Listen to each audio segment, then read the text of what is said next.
ایک دوسری بات آپ کو بتاتا ہوں، آپ قدر کریں گے نا انشاءاللہ، وقت کی قدر کرو۔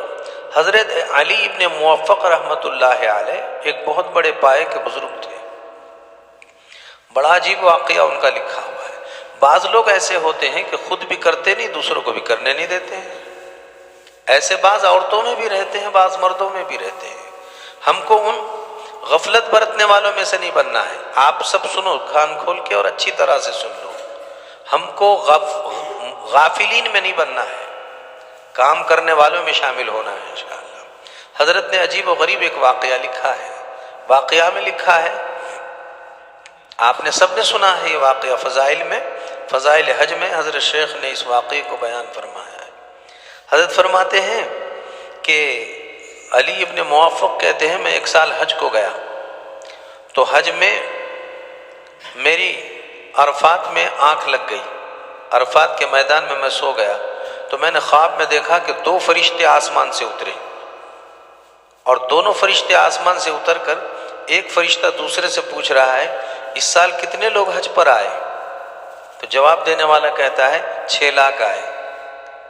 پوچھنے والا پوچھتا ہے اللہ نے 6 لاکھ میں سے آج عرفات ہے تو کتنے لوگوں کا حج قبول کیا؟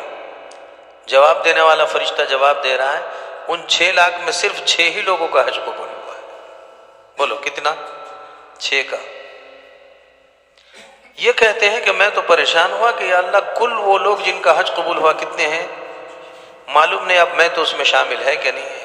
تو کہتے ہیں میں بہت پریشان ہوا اور دن بھر روتا رہا، پھر ہم مزدلفہ گئے تو مزدلفہ جانے کے بعد پھر میں نے وہی خواب دیکھا کہ نیند لگ گئی اور وہی 2 فرشتے اترے، ایک نے پوچھا کتنے لوگوں نے حج کیا؟ کہے 6 لاکھ۔ کتنوں کا قبول ہوا؟ 6 کا۔ تو پوچھنے والے دوسرے فرشتے نے پوچھا پھر باقی کے 6 لاکھ جو تقریباً بچے اب قبول کتنے کا ہوا؟ تقریباً کتنے بچے؟ 6 لاکھ۔ یہ 6 لاکھ کا کیا ہوا؟ اللہ اکبر۔ تو انہوں نے کہا اللہ بڑا غفور الرحیم ہے، وہ 6 تھے لیکن اتنے مخلص، اتنے پکے، اتنے مضبوط تھے کہ ان میں سے ہر ایک کے بدلے برکت سے اللہ نے 1-1 لاکھ کا حج قبول فرمایا۔ تو 6 کی برکت سے کتنوں کا قبول ہوا؟ تو ہم کو وہ 6 لاکھ میں سے نہیں بننا ہے جو سب کو برباد کر رہے ہیں، ان 6 میں سے بننا ہے جن کی برکت سے سب کا قبول ہو رہا ہے۔ ایسے نہیں بنیں گے کہ ہمارا آئے تو ہمارے وجہ سے عمر سب کا ضائع ہو رہا ہے، نہیں، بلکہ ہماری برکت سے سب کا عمرہ اچھا ہو رہا ہے۔ یہ اتنی محنت سے آئے ہیں آپ کو معلوم ہے، یہ آپ نے جو 1-1 لاکھ روپے تقریباً خرچ کیا اور تقریباً آپ 1.5 لاکھ روپے آپ کا تقریباً خرچ ہوگا۔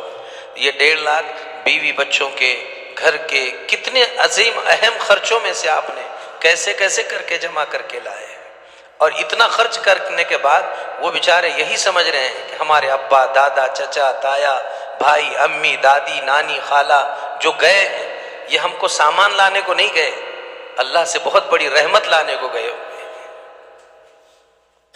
تو اب ان کے خیالات کو اپنے کو سچا اور اچھا ثابت کرنا ہے، تو یہ ثابت کرنا اگر ہے تو آپ کو کام کرنا پڑے گا اس کے لیے۔ لہٰذا میں نے جو بتایا یہاں کے کاموں میں ایک پھونک پھونک کر قدم رکھو، ہر کام ہم بولو کیسے کریں گے؟ 5 وقت کی نماز کہاں پڑھیں گے؟ مسجد میں جا کر سنتوں کے ساتھ، اور نماز کی تیاری 1 گھنٹہ پہلے کریں گے انشاءاللہ۔